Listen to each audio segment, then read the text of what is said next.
And we are rolling on December 1st. We are about to hear an extemporaneous speech here at UCLA, where it's another beautiful sunny day. The sunshine is shining. And we're about to hear an impromptu speech from Edon on the question from Carl Sagan, who wrote, "Science is a way of thinking, much more than it is a body of knowledge." I repeat, science is a way of thinking, much more than a body of knowledge.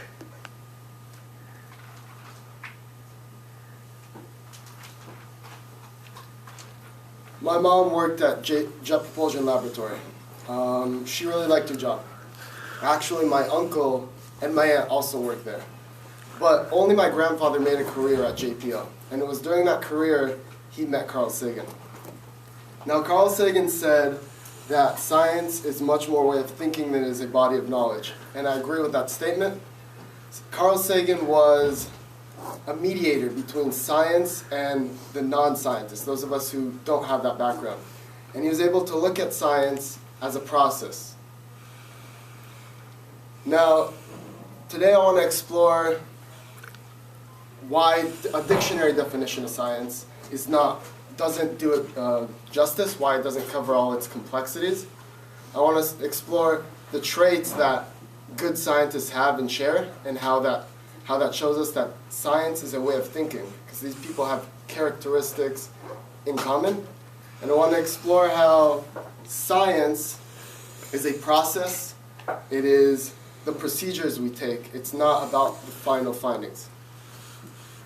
Now, science is important to us. It's significant to us because science requires scientific thought. Scientific thought is critical thinking. And without critical thinking, we can't grow. We can't grow as individuals. We can't grow as a community.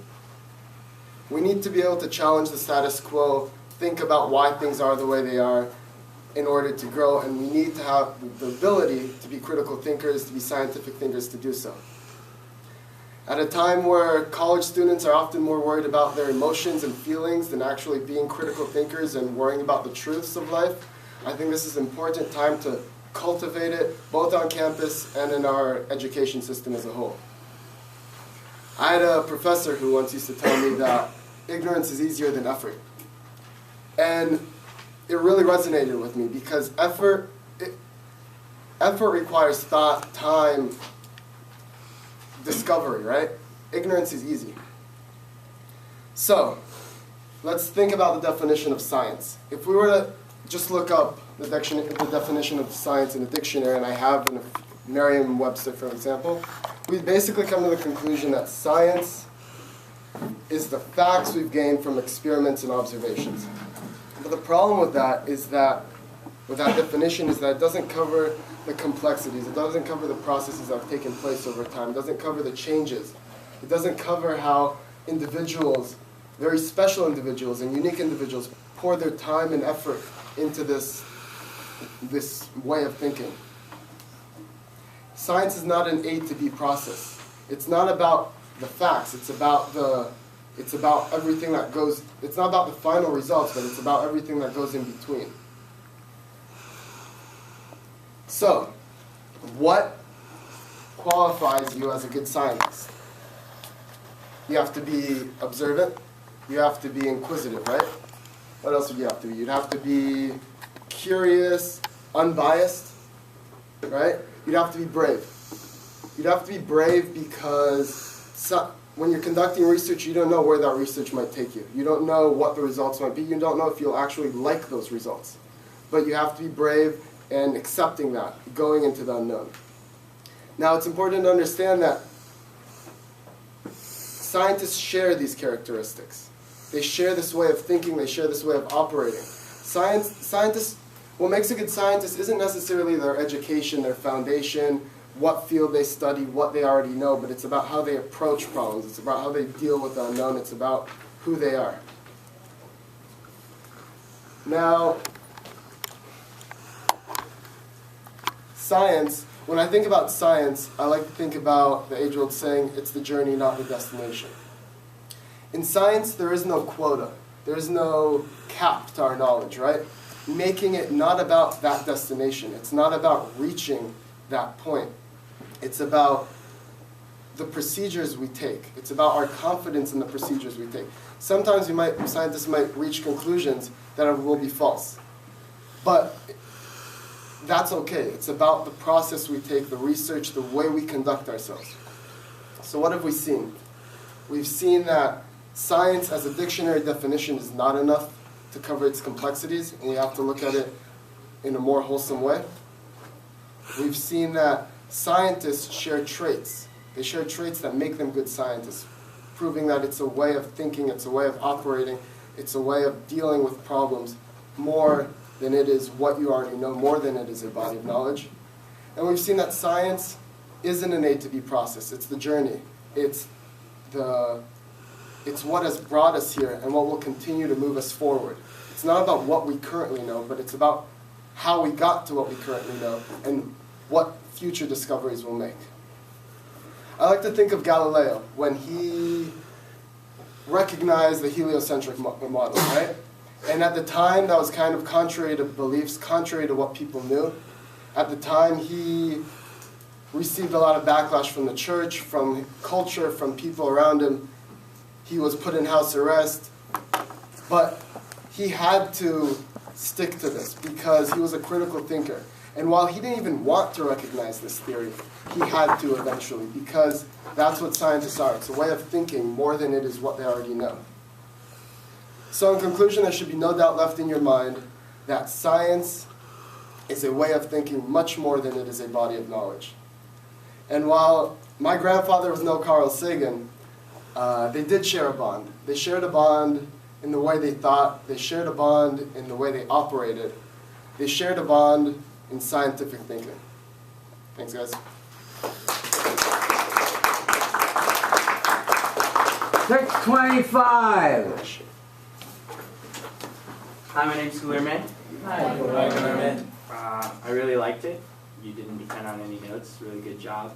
I like how you didn't resort to sentence fillers. Sometimes these impromptus are difficult because, you'll forget to say something or you're trying to recover some information, but it makes you much more credible when you take pauses instead of, you see, like, so it's very good that you took pauses and weren't afraid to take those pauses.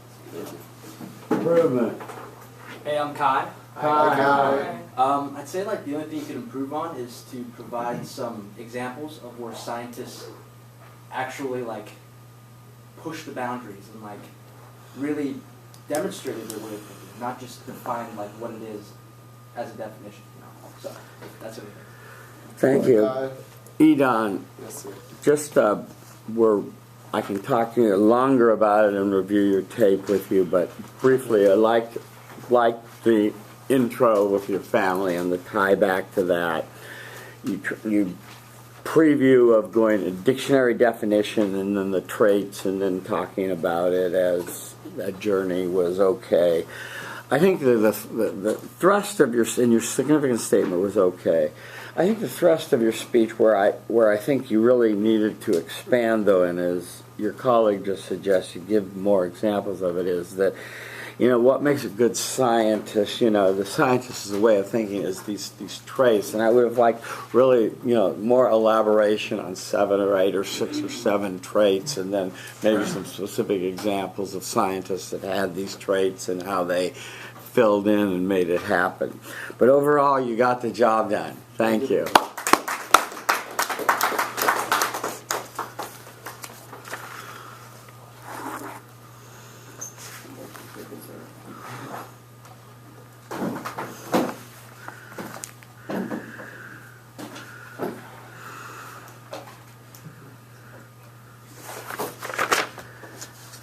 Okay, I'm going to call on people. Is that the plan? Okay, good. Volunteers? Well, if you want to volunteer, but if you're left at the end, that means you can come on Tuesday, so better get your family up here if you can't come on Tuesday.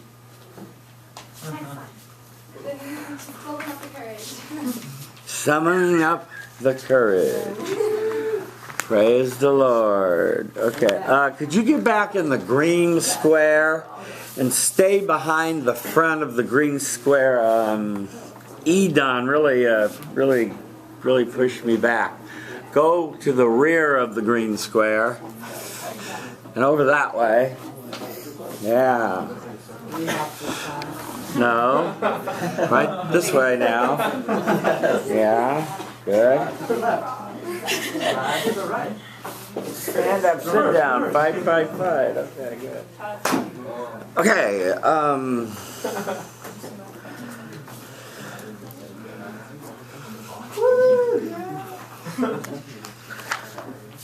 tell me your name. Marissa.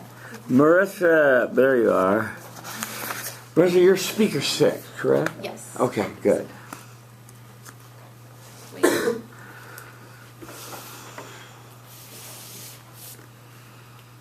She didn't get her sweater last week. Should we look? Yeah, she did. Her sweater. They didn't give her a sweater. They let her freeze that. Wait, what? You had video? You don't Okay, let her concentrate on her topics, folks.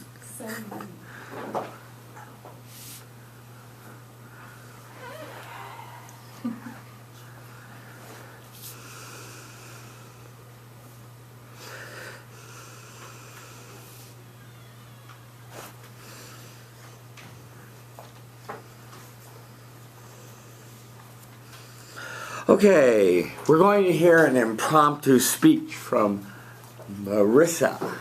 She's going to speak to us about a quote from Peter Ackroyd, who said, "I don't believe necessarily the past is in the past. It's eternal. It's all around us." I repeat, I don't believe necessarily the past is in the past. It's eternal. It's all around us. Peter once said, "I don't necessarily believe the past is in the past. It's eternal. It's all around us." Have you ever caught yourself missing out on that one thing we call the past? We are all guilty of it. A lot of us think that it's not important, it's not worth our time, so instead we don't give it our time of day. Instead, we are more focused on the present. You might be thinking, what are you going to be doing after this class? Are you going to be productive and go to the library and study for your finals? Or are you going to go to the gym, work out? Or are you going to call it a day and go back home and just relax? We are all guilty of it. I'm guilty of it. I have my own planner. I like to create my schedule on what I'm going to study, what am I going to do for the day. However, what we don't realize is that the past holds so much information and so much wisdom that we can use to our benefit. And today, I'm going to give you 3 reasons why I believe no matter how hard we try, the past will always be biased. The first reason is we learn from our mistakes. We make mistakes every day. Some of them are good and some of them are bad. The second reason is sometimes our past experiences can come back and we have no choice but to relive those experiences. And the third reason is currently with our technology today, a lot of this technology represents past advances from our past. You might be thinking how this can benefit you. By acknowledging the past, it can not only shape who you are today, but it can also guide your future decisions. So the first reason why I believe the past is important is because we learn from our mistakes. We make mistakes every day. Some of them are good and some of them are bad. Some of them are minor and some of them are major. A minor mistake might be not doing well on a test and you learn that next time you study a little bit harder. A major mistake might be texting while you're driving and then getting into a major accident and then maybe wrecking your friend's car, your parents' car, or maybe your own car. A lot of times we try to avoid these mistakes. Sometimes we avoid them because we're scared of making mistakes. But what we don't realize is that these mistakes actually act as teachers. We learn from them. They can shape us into the people that we are today. They can basically give us a reality check so we don't make them again. They teach us from what's right and from what's wrong. And we can also evaluate those mistakes. We can say what we did that led to the mistake, what we are going to do differently, and what was the outcome so it doesn't happen again. Sometimes these past experiences can also hurt, or past mistakes can also hurt our future. Kind of like if you cheat on a test, it'll go on your permanent record, and then you might not be able to go to grad school because they see it on your transcripts. Or if you do a felony, it'll go on your criminal record, and then you might not be able to get a job. So as you can see, all our mistakes can come back, and they can hurt us in the future. So, second reason why I believe the past is always by our side is because sometimes certain experiences will come back. And so we all have memories. Some of them are good, and some of them are bad. We might remember that moment we got into UCLA when we opened up the mail, or that email, and then how our parents or friends were all happy for us. We also might have bad memories, maybe a bad traumatic experience, or maybe a bad date where we see maybe like the restaurant we went to, and then you get automatically, you remember like everything that happened, so you don't want to relive that. So sometimes these past experiences come back and you have no choice but to relive those experiences. I will give an example. When I was in cross country in high school, our captain, she always led the runs, and then every time she saw a dog, we would turn around and change a different route, and nobody knew what was the reason. And then one time we were running, and then a dog came out of nowhere, and then she automatically fell to the floor and started shaking and had a panic attack. And then nobody knew what to do. We called the ambulance, and the ambulance took her to the hospital, and the next day we found out that when she was 3, she got bit by a dog right here, and she got 6 stitches. So every time she sees a dog, she has a bad memory of it, and she has no choice but to either run away, or if that happens, then sometimes she will have a panic attack. So as you can see from all these examples, there will be certain instances where something will trigger a past memory, whether it's a bad memory or a good memory. No matter what, our past will always be by our side. The third reason why I believe the past will always be by our side is technology. We have numerous technology advances today, like the iPhone, the Apple TV, the laptop. But either way, a lot of these represent advances from our past, kind of like electricity. Thomas Edison invented it in the 1800s, but we see it everywhere. We see it here in the classroom, we see it in our desk lamp, we see it in our bedroom. It's everywhere. These are all instances how his legacy still is around us today. So no matter what with technology, it's going to be around us. We have the iPhones. Pretty much maybe in like 10 years, there might be like the iPhone 20. And no matter what, it's still going to be a reflection from, I don't know when it came out, maybe 2000, 2001. It's going to basically be a remembrance from our past. So in conclusion, I have given you 3 reasons why I believe the past will always be by our side. The first reason is we learn from our mistakes. Whether they are minor or major, these mistakes can act as good lessons that will influence our future decisions. The second reason is certain past experiences will come back and trigger an emotional response. So whether these experiences are good or bad, we will have no choice but to relive those experiences. And the third reason is technology. Technology is all around us today, whether it's emerging today or from the past, it will always be in its legacy and will always have a certain history of technology. There should be no doubt in this room why people believe that the past is no important. I want you to reflect on Peter's quote, and you will realize that we are living in an accumulation of decisions and mistakes from our past. So in conclusion, I hope that you have not only learned on how the past is important, but have also learned to not only reflect on the future or the present, but also in the past when it comes to guiding your future decisions. Thank you. Thank you. 606, newcomer. Here, let's go here to Mr. Hat. Can you lose the hat? I have terrible hair right now. Hello. I really like your speech. You're so cute. Is this against the hat? Yeah, I hate hats. Can't see his face. Go ahead. I really like your speech. I really like your flow, and I don't know. It sounds like a really easy to follow speech with it sounded. I don't know. It's not bad, but it's a good thing. It sounded rehearsed, like in a good way. You seem to know exactly what you're talking about. The flow seemed perfect, and yeah, great speech. Improvement. No, but I hear we're going on the railroad. Hi, I'm Madison. Hi, Madison. Okay, improvement. I think you did a really awesome job. I really liked it. You just kind of sway sometimes, so maybe it's keeping them power safe. Very quickly, the topic you were given was a little tricky. You paraphrased it pretty nicely into your own words. you gave us a good preview of learning from your mistakes and that sort of thing. And so that was well established. The part about it, it's eternal and it's all around us. I guess that was your way and your second and third point of bringing that back, the way technology comes back to bring it back to us. So I thought that was pretty good. I think that what Raymond was getting at was maybe break up this such smooth delivery to kind of grab for some words sometimes, so it seems a little more unrehearsed, even though it's very well rehearsed. That would be good. And then the other thing is, if you can return to the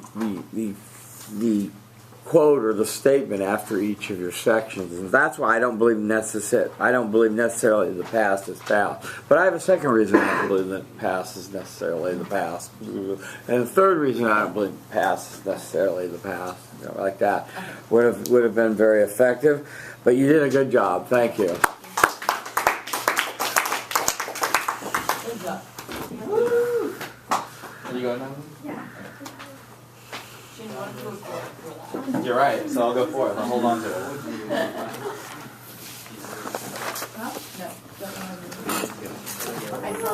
This is mine. These are the three. Okay, well, good. Yeah. Oh, if you don't need it either.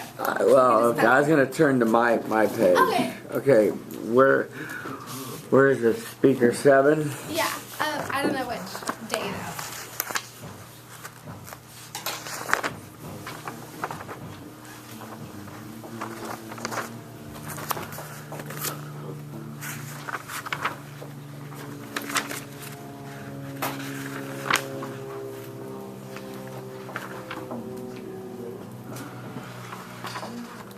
Okay, good. I found you.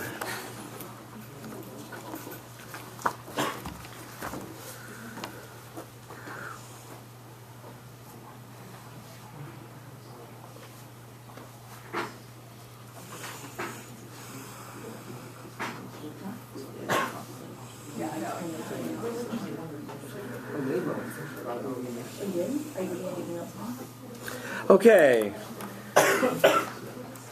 Madison, if you can really, I'm going to put a chair up there because people are pushing me back. So don't come in front of don't come in front of that green line. Okay. Yeah, that works.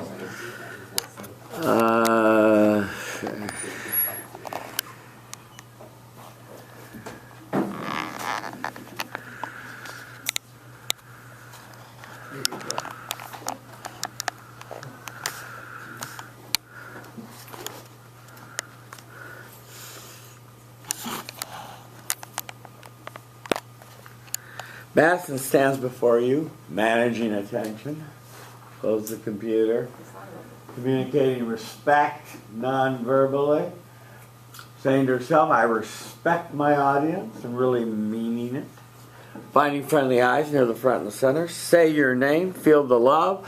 Start your speech, and you're going to talk on the following quote by Noam Chomsky, who wrote, uncharacteristically I might add, if we don't believe in freedom of expression for people we despise, we don't believe in it at all. I repeat, if we don't believe in freedom of expression for people we despise, we don't believe in it at all. Hi, I'm Madison Blackburn. Hi, Madison. And today I'm going to talk about the quote, if we don't believe in freedom of expression for people we despise, we don't believe in it at all. And I want to start off by saying I totally agree with this statement, and I'll talk a little bit later about why. But first, I want to just bring back some good old memories from freshman year, walking up and down Bruin Walk every day. I think we're all familiar with the flyers in our faces, people yelling and screaming, wearing brightly colored highlighter shirts, and maybe selling baked goods or possibly getting us to sign something. And I think we can all attest to also seeing what I call the Jesus Screamers, for lack of a better name. For those of you who don't know what that is, it's the people who stand outside with sometimes like signs that read things like, we're all going to hell, you're all sinners, repent and pray to Jesus. And I think that if you've ever heard them speaking, you know that they can be pretty harsh. They say a lot of racial slurs or homophobic comments. And, they also tend to comment on women's clothing and how the way that a woman dresses makes her a slut or a whore. And although I don't think many people agree with their comments, I mean, I know some do, but I think that it's important that they're out there and able to voice their opinions, because if we silence them, then we're one step closer to silencing ourselves. So although what they say is mean and cruel and makes people cry, it doesn't mean that they shouldn't have the right to say it. Why does this pertain to all of you guys? I think this quote is really important to remember, as we all, came here from high school in our small hometowns to such a big school, UCLA, with people with various backgrounds and diverse beliefs and different attitudes and views than we have ourselves, and we encounter it in everyday life with our classmates, our professors, and people up and down Broomwalk. But I think it's important that we all remember that it's okay to have different views than each other, and we shouldn't silence someone just because we disagree, because if we silence them, then who's to stop anyone from silencing us? So I'm going to give you 3 examples of why I think that this quote really is agreeable and rings true. The first being burning of the American flag, the second being the Ku Klux Klan, and third and finally protesters. So the first reason or example of why I think this quote rings true is the burning of the American flag. And although some see that act as unpatriotic or maybe even an act of terrorism, and a lot of people don't agree with it, they may say, if you don't like it here, just get out. That it is still a legal act in the United States, and it should stay that way. I firmly do believe that, because if that's the way they feel like they need to express themselves, then so be it. I do not agree, and I think that's sad that they go to such great lengths to show their distaste in America.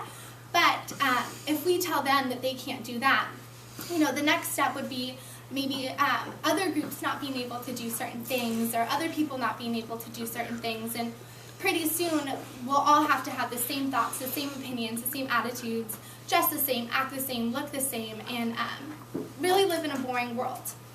So that is the first reason why I think this quote is really agreeable. The second reason why I think that this quote is an agreeable quote is the Ku Klux Klan. And although I do not agree with their beliefs and their thoughts, and it doesn't mean that we should ban them as an organization.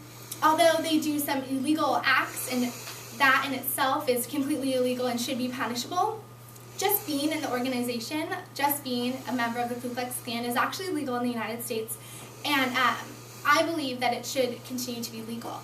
The Ku Klux Klan is just an organization. They get together, they congregate, and talk about their opinions and beliefs and values, and it's not much different than, let's say, organized religion, going to church and discussing your thoughts and beliefs and opinions. And although there's a bunch of different religions that may disagree, just like the Ku Klux Klan may not agree with the rest of society, it doesn't mean that we should shut them down completely. Now, I'm not condoning, I really want to make this clear, I'm not condoning their actions that are illegal or hurtful. I think that, you definitely have to stay within the law. But just being a part of that organization, I think you have that right to freedom of expression, and just because I don't agree with what they're saying, or maybe even despise them as humans, doesn't mean that I should not allow them to express themselves, because what's going to stop them from saying things like, oh, I can't go to church, or I'm not allowed to be a member of a sorority because they disagree with the values of Greek life. So that is the second reason why I believe that this quote is really agreeable. The third and final reason why I think that even though we may despise someone, we should still let them openly voice their own opinions is protesters. I think we're all familiar with protesters. they protest everything these days, it seems like. But that's great. I think it's good that we challenge people's opinions and make our voices heard and know that, not everyone is going to agree with us. I think we're all familiar with the recent protests here on campus regarding the maybe unfortunate titling of a raid and some unfortunate dressing that of costumes that some people wore. And a bunch of students took to protesting, and I think that if we had silenced them or told them that they weren't allowed to say what they needed to say, then we'd be one step closer to silencing all of us. So I think although we have disagreements with people or we don't agree with what they say, doesn't mean we should necessarily tell them they can't say it. So I've given you 3 reasons why I think that this quote is an agreeable quote. First off, the burning of the American flag. Second off, the Ku Klux Klan. And third and finally, protesting. And I just think that, again, it's important for all of us to really take this into consideration when we meet people of different backgrounds. The Jesus Screamers, although we may not like what they say and don't agree with it, doesn't mean that we should tell them they can't say what they feel. Thank you. Thank you. 651. Like. Hi, I'm Charlie. Hi, Charlie. Off the bat, I like that you used a little bit of humor in the beginning of your speech. Something that we all could relate to is seeing all the various crazy people on our campus, so I thought that was a good way to grab our attention. Other than that, I thought you made a lot of really good points. Some of your claims might have seemed bold at first, but then when you explained them, they were actually well supported, so overall, really good job. Thank you. Improvement. Hey, probably the toughest Name? task. Jeremy. Hi, Jeremy. You didn't give me a lot to work with, and that's a great thing. It shows how much you thought about this speech, how much you prepared for this class, and I don't think anybody in here was really surprised. If I'm going to reach for an improvement, sway less, power stance more, I don't know. I mean, that's the best I can do. Madison, a good job.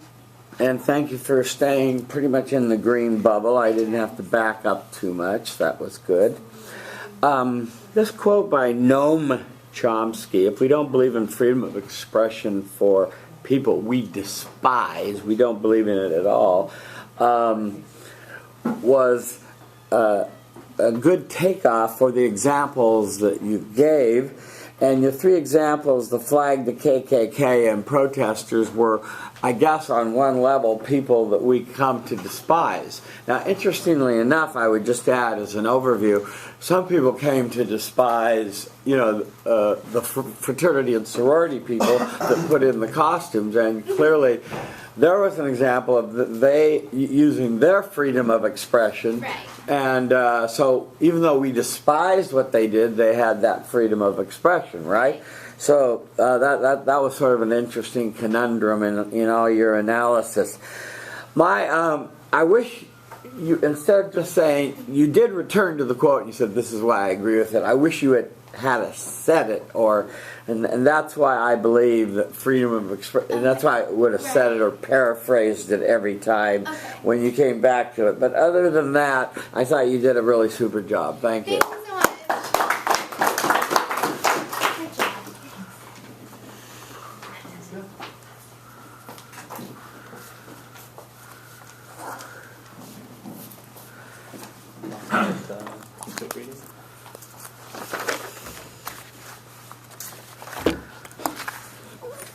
Oh, you're going to be using notes. No, I'm going to set them down. Well, I'm going to use this to read the quote verbatim, but that's it. Well, I'll be reading the quote, so you don't have to do that. But hey, what the heck?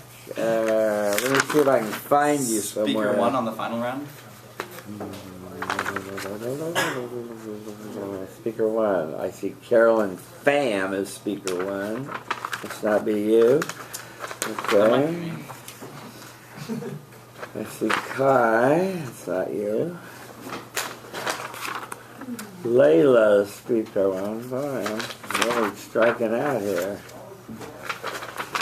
There you go. Sheehan Parker. That's the one. Okay.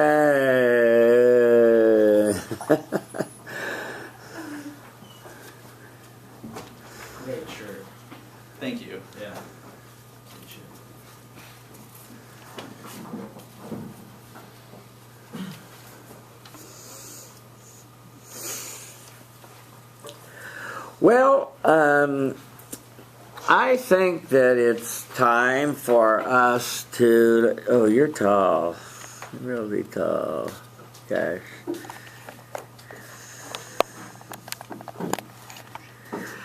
It's time for us to hear Sheehan Parker do his impromptu speech. And today, I'm sort of interested in hearing Plato's thoughts on the following quotation. Rhetoric is the art of ruling the minds of men. I repeat, rhetoric is the art of ruling the minds of men. Hello, my name is Sheehan Parker. Hi, Sheehan. Welcome to this last edition of our speech class, where for the entire quarter, we've been learning how to speak and how to use our words to convince other people of our own positions. Namely, we've been learning the art of rhetoric, and we've been learning how to control the minds of others in a certain way with this art of rhetoric. Today I'm going to give you 3 examples of where rhetoric, that is, on a grand stand, shows that it can rule the minds of many men. Now, there are numerous positive cases where rhetoric is used for good things and good things come out of it. But most people would like to say that it wasn't because of the rhetoric, they would have done those good things anyways. And so for that reason, I'm going to leave all the good rhetoric aside. Instead, I'm going to show you where rhetoric can turn bad, and the evil ways in which rhetoric can be used to rule the minds of men and to rule, in fact, entire nations. The first example that I'd like to bring up is the example of the rhetoric that was used by George Bush and the Bush administration in 2003 to bring the United States into the Iraq War. Before I get more into that, I'd also like to mention my second and third examples that I'll bring up for you today. The second example is the rhetoric that's used by President Barack Obama and the Obama administration to reclassify the victims of drone strikes in order to expand the drone wars of the Obama administration across now 2 continents. And finally, and most recently, I'll use examples of the rhetoric that's the increasing anti-Islamic rhetoric in the United States to show and make connections to the increasing anti-Islamic behavior and manifestations of this rhetoric across this nation. So first, we turn to 2003, just months before the United States invades Iraq, and interestingly, years after the terrorist attack on September 11th.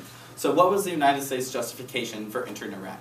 Well, that depends on which day of the month you ask President George Bush. But the way that it finally ended is that the United States was going to enter Iraq with a coalition against United Nations orders because Iraq was violating United Nations laws in manufacturing weapons of mass destruction. The rhetoric to this point was clear. President George Bush, the United States, and their coalition believed that Iraq was manufacturing weapons of mass destruction which were illegal according to United Nations statutes. The United Nations, however, did not believe that Iraq was manufacturing these weapons of mass destruction, which in fact Iraq was not developing. And the United Nations voted time and time again to disallow the United States from entering the United States and their coalition from entering Iraq and settling that invasion. However, George Bush was able to use rhetoric and the art of words, George Bush and his administration, to convince the American people that they were in imminent danger. To convince not only the United States, but much of the Western world that Iraq posed a threat to the security of the world as we know it. He was able to use the rhetoric and the falsities that were expressed from his administration in the face of the United Nations findings, which found that there was no reason to invade Iraq, and thus was able to convince much of the world, at least enough of the world, to invade the nation. Now we turn to something more recent. In the years since President Obama has taken office, he's expanded what we now know as drone strikes. They're strikes by unmanned aircrafts against what he calls enemy combatants. Now this term, enemy combatants, is the prime rhetoric that I'd like to look at in this scenario. By describing the victims of drone strikes as enemy combatants, he's essentially been able to get a carte blanche from the Defense Department over to where he can attack and where he can use these drone strikes. That means that when children are attacked in a drone strike, as long as they were relatives or at some way related to the enemy who was the initial strike, they can be classified as an enemy combatant. Women, children, civilians, these are all people that the Obama administration has taken to classifying as enemy combatants. In this way, they can reduce the number of civilian deaths that are reported in drone strikes and are able to increase their drone wars. Now the Obama administration functions drones and drone strikes in Yemen, Afghanistan, Pakistan, Syria, Iraq, and multiple nations in Africa. The drone war has massively spread since the Bush era because of the rhetoric that was employed by the Obama administration. Finally, I'd like to turn to the most recent example of rhetoric that we have in this nation. Since the Paris attacks by the Islamic State, anti-Islamic rhetoric has been ramped up to massive amounts in the United States. In fact, we have major presidential candidates, such as Donald Trump, saying that he would institute a plan to create a database of every Muslim in the United States and even go as far as to give them ID cards. Regardless of how clearly referential this is to the Nazi regime, what we can see is that it is rhetoric and is being used to amp up his base. There is a fear that was developed after the attacks in Paris, and that fear is being exploited by using inflammatory language against a wider group than who was responsible for the Paris attacks. We can also see the results of this rhetoric. Since the Paris attacks, a number of civilian attacks against mosques or Muslims in the United States has greatly increased. Just 2 weeks ago, a taxi driver in Pittsburgh was attacked by his fare after driving his fare home, and his fare was badgering him the entire time about Islam and about being a Muslim. His fare just told him that he was going to go inside to get a wallet so that he could pay the taxi driver. When he returned, however, he had a rifle. He fired one shot in the back of the taxi cab and another shot in the back of the taxi driver. We see anti-Islamic attacks throughout the United States, but most importantly, we've seen a massive increase since the Islamic State attack on Paris, and since the rhetoric that has been increased by certain members of the American political class. In summary, we've seen 3 examples of where rhetoric has caused damage and where rhetoric has been able to control the minds of large groups. We've seen it control multiple nations in the coalition that invaded Iraq. We've seen it control an entire nation here that's now allowed the drone wars to expand and is continuing to support these drone wars. And we've seen it in the minds of individuals who believe that Islam is a threat to the United States. And these individuals stretch from the high reaches of the political class all the way down to the working class of the United States. And for this reason, I think that it's a safe conclusion to make that it's a safe conclusion to make that, quote, rhetoric is the art of ruling the minds of men. Thank you. 6:46. We're here. Okay. Hi, I'm Bridget. Hi, Bridget. Sheehan, you're fantastic. Your voice is like really captivating. What's it called again? There's a term for it. What's it called when you vary your voice? Inflection, vocal variety, all those things. You do a great job at it, and great examples. I love the way you talked about American examples instead of just like using the easy call-outs like Germany, like Hitler, whatever. So, good job. Thank you. Yeah, everyone uses Hitler, huh? Yeah. Yes, please. How can he grow or improve? Hi everyone, my name's Nick. Hi, Nick. You didn't need the little slip. You really had that down. At the end, I was worried I was going to misquote. I think if you can understand your entire speech that well, then you can remember the quote. Good. Shin, well done. I think that it was a clever speech. I think what it lacked was a definition of rhetoric in the beginning, so we got into the same semantic space with you because you used rhetoric in many ways. Just not to put you on the spot or anything, but how would you right now define rhetoric? What does it mean to you? Oh boy. I would say any language that is designed to alter the opinions of the audience.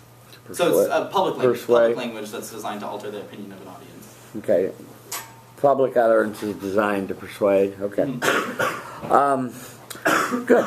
I think that would have helped the speech. And I think that the examples that you chose clearly reflected the public utterances of the use of rhetoric. Although I would take issue with you essentially said, well, you said the Bush administration lied, right, about Iraq. And how do you define lie? What's a lie? Saying something that is factually incorrect. Yeah.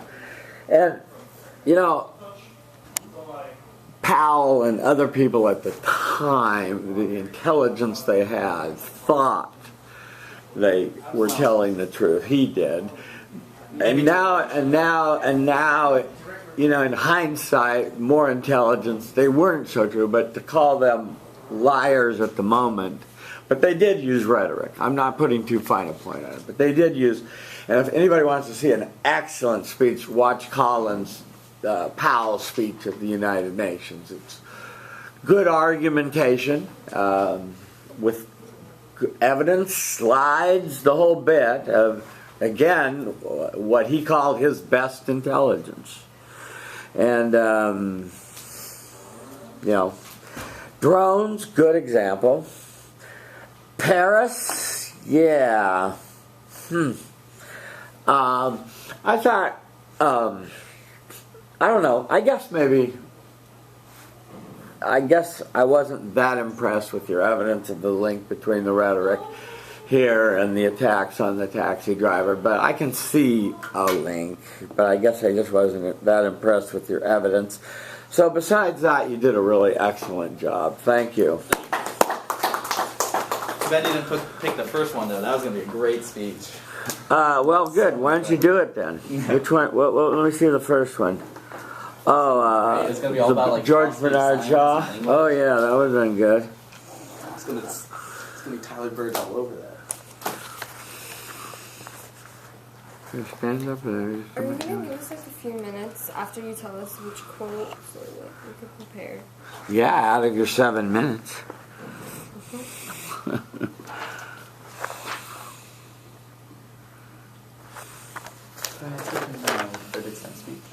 He's the Turner Inner. Okay, well then we'll have Edon take over. Okay, Layla got me on my knees, Layla.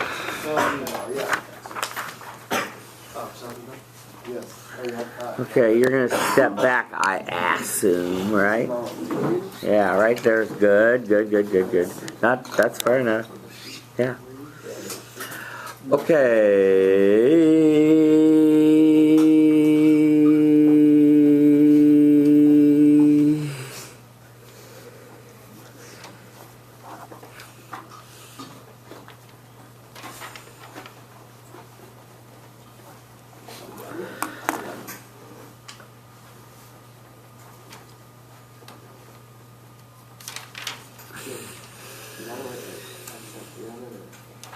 Do that. I mean, it's going to be the same, but it might be better.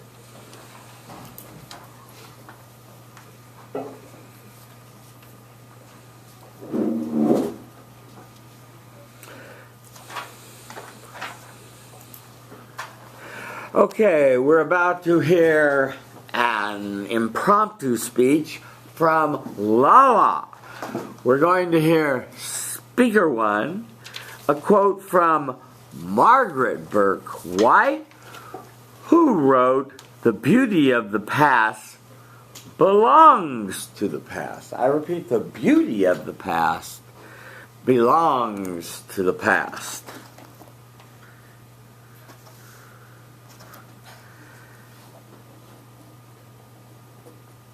I'm killing time, so you tell me when to start.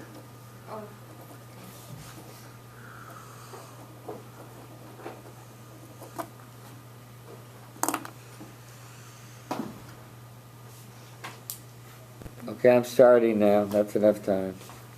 Hi everyone, my name is Lala. Hi, Lala. Today I want to begin by asking my audience a question. Who here has done something in the past that they might regret, that they wish they didn't do? Everyone doesn't need to answer the answer is obvious. We're all adults in this room. We have a past, and we're old enough to look at our problems at face value and determine what is right and what is wrong. And through this, we make mistakes, we have regrets, and we do things that we're not proud of. Today, I want to interpret a quote by Margaret Bourke-White that states, "The beauty of the past belongs to the past." I believe that this quote resonates with everyone in this classroom because we all have a past, and all of our pasts are unique and different, and we have all learned things from them. And today I will provide you with 3 interpretations and 3 examples to help talk about this quote and why I think it is important and why I think it is true. I believe that this quote resonates with all of us, as I stated, because we all have a past. So when Margaret White said the beauty of the past belongs to the past, she meant that we should, 1, leave the past where it belongs, behind us. 2, it's okay to make mistakes. And 3, the past isn't going to go away, so you have to deal with it and overcome it. My first example is from a 1982 movie called Annie. I'm sure most of us have seen it. It's about an 11-year-old girl, orphan. She's short with orange curly hair. And in this movie, she's an orphan, and every day she wakes up with hopes that her parents are coming back for her, to take her back home so she could be with her parents again. In this movie, she sings a song about tomorrow. I'm not going to sing the song, but essentially what she's saying is that just thinking about tomorrow clears the cobwebs, and this is what gives her life influence to not dwell on the past and to just keep moving forward and to be happy, because dwelling on the past does have certain consequences. I believe Annie's story is important to us, and it helps purport what this quote is trying to say is the beauty of the past, whether it's good or it's bad, should stay in the past. And this is important because by not dwelling on the past, we could have a brighter future and a much happier future instead of just looking at the past. My second example is that we all make mistakes. And what I'm going to talk about today, we have all done in this room. When we have assignments, possibly this happened last night, when you leave it last minute and you stay up all night trying to get it done, right? And we stay up all night in hopes of getting it done, but instead the next morning we wake up and we regret it because we don't get enough sleep, and we also turn in an assignment that's mediocre. And what this example shows is that it's okay to make mistakes like this, because mistakes like this is what help us learn and to help us grow. And if we don't learn and we don't grow, we will continue to dwell on the past and to think, oh, I shouldn't have made this mistake, but it's okay as long as it's not, continuous, or else it's going to affect your grades. But by leaving assignments last minute and regretting them in the morning, it shows that small incidences like this are okay in order to look towards the future and not to dwell on the past. My third example is about that the past isn't going to go away. So just get over it and try to make it the best you can. The example I want to talk about today is Paris Hilton. She's a socialite, I guess. She first hit the scene as a rebellious rich girl with a spotty past. And I'm sure there's things that we know and that she knows that she regrets and she wishes that didn't happen, and she might, yeah. So instead, Paris Hilton uses her past for the advantage in the present. For example, recently she held a charity event where she raised over $100,000 to help create children health care centers in Ibiza. And by doing this, she used her past and her recognition and her name title as a stepping stone for doing something for the greater cause. In summary, I've provided you with three examples and 3 different interpretations of the quote by Margaret Bourke-White that the beauty of the past belongs to the past. The first was the 1982 movie Annie with the little orphan girl who always sings about tomorrow and the good things that will come out of it. 2 was college students like us staying up at night, finishing assignments last minute, regretting it the next day. And 3, socialite Paris Hilton. She was the bad girl gone good. In conclusion, I believe that this quote helps show what Margaret Bourke-White meant for it to show. That the past is always going to be there, so you should make the best of it or get over it. 2, it's okay to make mistakes. And 3, you should just leave your past where it belongs, and that's behind you. To tie back to the beginning, I asked everyone if they've done something that they've regret or wish they didn't do, and almost everybody raised their hand. That's why I believe that this quote, "The beauty of the past belongs to the past," resonates with all of us. Thank you. 6:38. We're here. Me? Hey, I'm Kai. Hi, Kai. Oh, I really like your pace. It like wasn't too fast, wasn't too slow either, and like very like smooth and good presentation. You also maintained really good eye contact with everyone in the audience, so appreciated that. Good. Improvement. Have you spoken today? Okay. You give this to Kai. Hi guys, I'm Idan. Hi, Edon. Nice job, Lala. What I wanted was in the summary, you gave the examples. You told us the examples you gave us, but I wish you would have also said the example showed this, the example showed this, the example showed that. So I think that would have kind of helped bring it together for me. Lala, thank you for your speech. Thank you for not using notes for the first time in our speaking career. I hope this will be a permanent state of affairs with you. Let me quibble a little with your analysis, because what I think you answered the question is that the past belongs in the past. And I didn't really get a lot of analysis about the beauty of the past belongs in the past. But be that as it may, you gave a beautiful speech about how the past belongs in the past. Fair enough? Yeah. The Annie thing was good. The all-nighters was well related to the audience. The Paris Hilton thing I thought was a little bit twisted. I thought it was actually an example of somebody who had a crooked past who redeemed herself. So I guess the past didn't stay in the past with her or something. I don't know. I felt mixed up about her. I feel like her past, because I talked about how the past isn't going to go away, so make the best of it, and I think that she's a good example of doing that by using her past and her title to do something good in the present. That was my... Okay, got it. This speech could have been stickier with more personal stories of Lala and your past and some things that you did. More emotions from you. Share some more of yourself. We don't know you, and it's been 10 weeks. You've been very private in here. I have no idea who you are. I know Lala. Oh, great.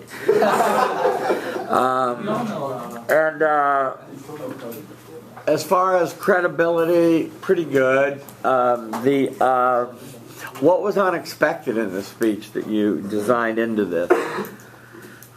Maybe the question I asked in the beginning. Yeah. It's a show of hands, what people regret. Okay, can't take more time, but other than not getting at the beauty part of the quote, you did a good job. Thank you.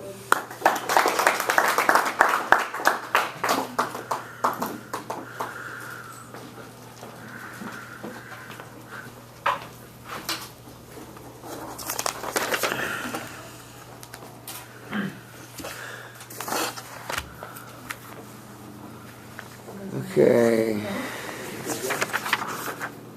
What speaker are you? Speaker 4, do you want Okay, I found you. Bridget. Yeah. Bridget Butterfield. Yes.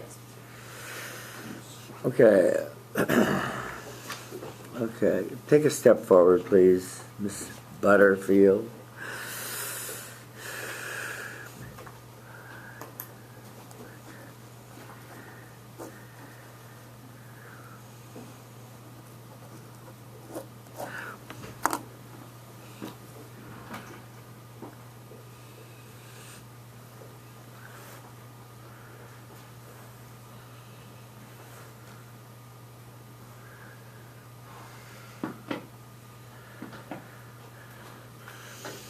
Okay, Bridget Butterfield stands before us, about to do an extemp, and I want to hear you talk about a quote from John Adams, who said, "I must study politics and war so that my sons may have liberty to study mathematics and philosophy." I repeat, I study politics and war so that my sons may have the liberty to study mathematics and philosophy. Hi everyone, my name is Bridget. Hi, Bridget. And I live a luxurious life. I have a roof over my head, I have a family who loves me. I go to UCLA, I've got friends, I have support. But where did I get this? Did I do anything to necessarily land myself in this position?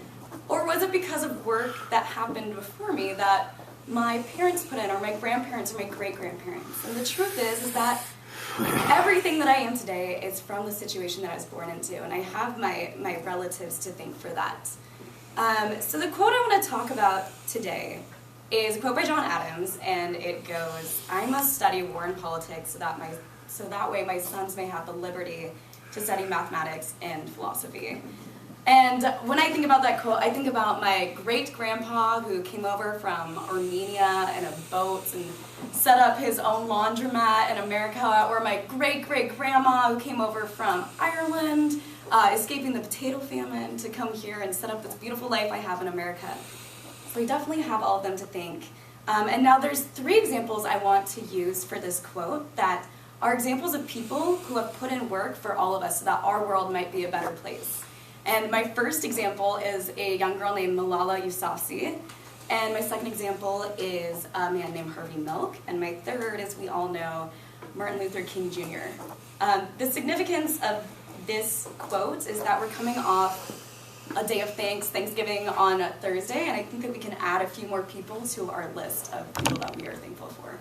So the first person who supports this quote, that they put in work so that our world might be a better place, is Malala Yousafzai. For those of you who don't know, she is a young girl who grew up in Pakistan under the rule of the Taliban, and her family operated a series of schools, which is not something that the Taliban necessarily supports. And she started blogging when she was 13 years old for BBC and started talking about what it was like to grow up under the Taliban occupation. And her name suddenly gathered or got some credibility and world renown. And then one day she was getting onto a school bus to go to school, and a Taliban officer came up to her and asked her what her name was, and she answered Malala. And he fired 3 shots, and one of them grazed her forehead. And luckily she survived. She was in intensive care for 3 months and then was flown over to Queen Elizabeth's Hospital in England, where she recovered. But during her recovery, the whole world knew who Malala was, and she became the most famous teenager in the world, and people began to rally behind her whole cause for female education. And because of this, she was able to pass the first right to schooling law in Pakistan. Her name was behind that. And she was actually the youngest winner of the Nobel Peace Prize.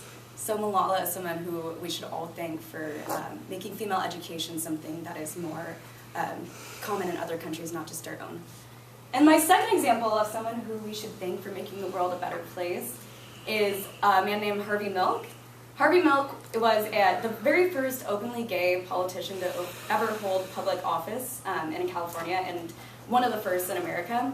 He moved to San Francisco in 1978 and quickly started a political career. He had charisma and a kind of theatrical campaign that a lot of people were drawn to, and he eventually made it all the way up to the mayor's office and was elected mayor of San Francisco. During his short 11 months in office, he passed the first gay rights ordinance in San Francisco. And then just after his 11 months, he was actually assassinated by another San Franciscan politician. But again, this is someone who put in work. They, in essence, studied war and politics, so that the world could be a better place. My third example of someone who put in work for our world to be a better place is Martin Luther King Jr. We all know, and it's almost a tired example, but that just goes to show like how important this guy is and how much of an effect he's had on this world that we live in today. Martin Luther King Jr., as we all know, was a civil rights activist. He was known for his peaceful protests, his peaceful approach to generating change for the country. And some of his most famous protests were the Montgomery bus boycotts, and his I Have a Dream speech, which we all know and have heard today. And because of this effort that he put in, we live in a more equal country. It's not perfect, but racial equality has taken great steps because of him. So Martin Luther King is, again, another example of someone who studied war and politics so that we can enjoy and have the liberty of studying mathematics and philosophy. So in conclusion, I gave you 3 examples of people who, again, studied war and politics so that we have the liberty to study mathematics and philosophy. They put in work, they did things to make a change, and we all have them to thank for the world that we live in today.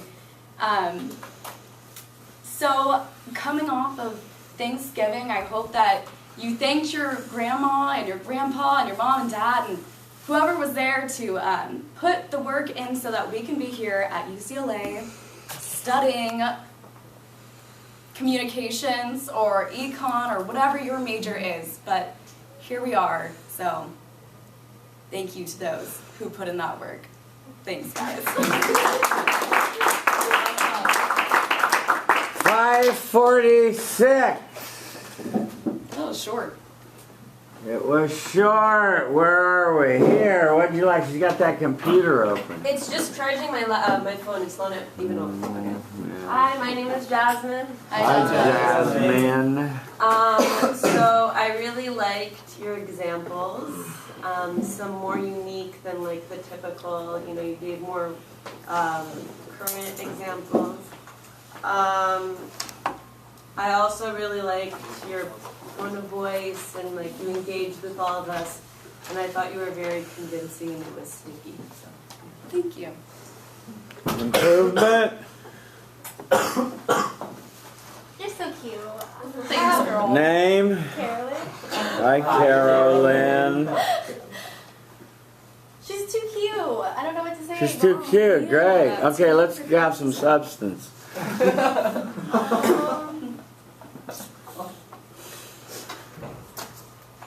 She's really good. I don't know what bad thing to say.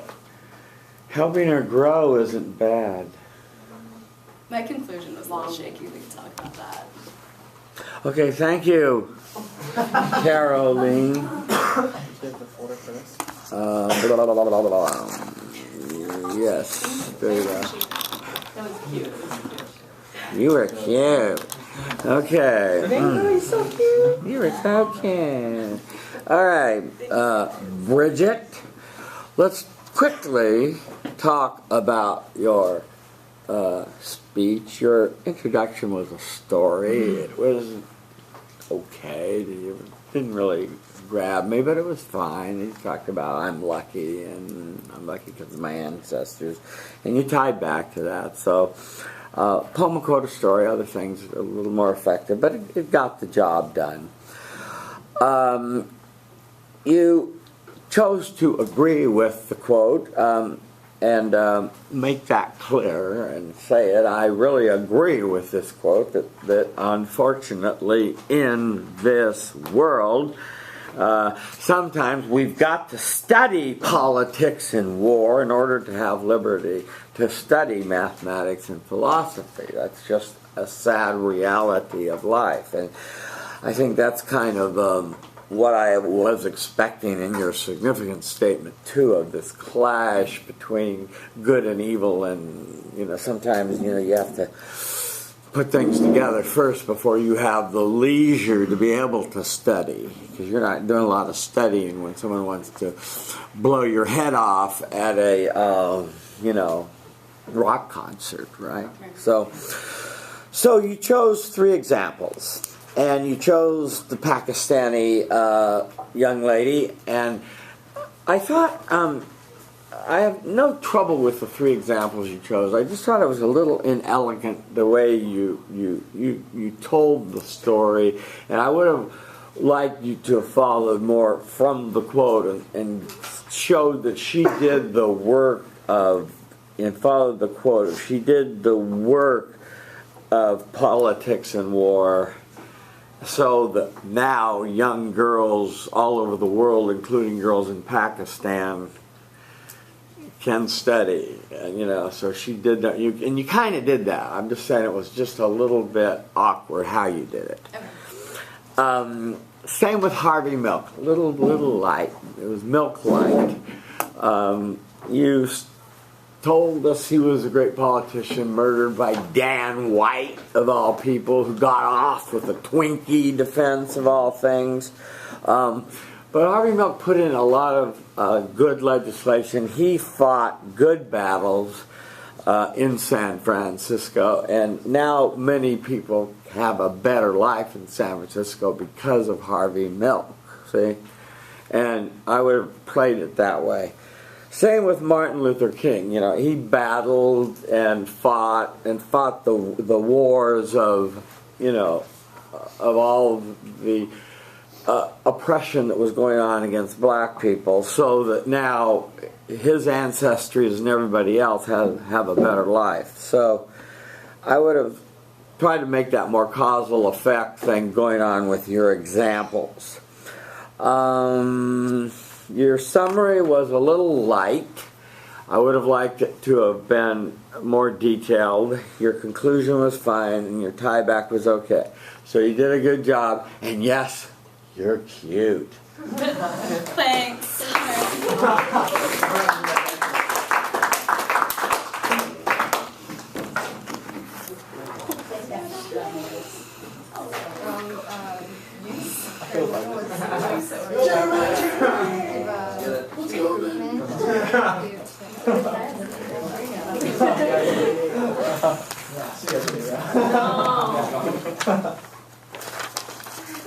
God, you're so sick. What speaker are you? Oh.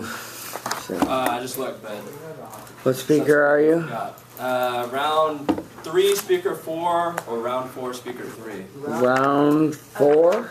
I don't think so. Round 3, speaker 4. Speaker 4. Jeremy? Yep. Okay. Jeremy, I got some bad news for you. What is it? The battery is about to die. So, give me a moment to replenish it. No worries. If you have some other news for me, I might like to hear about which quote you intend to. But when there is a delay like this, it's desirable to bond with your audience. So why don't you ask Carolyn about why she's going to enjoy judging so much this weekend for the UCLA debate team. Okay, Carolyn. I hope you think that I am as cute as Bridget. What do you have in store for Saturday and the debate team?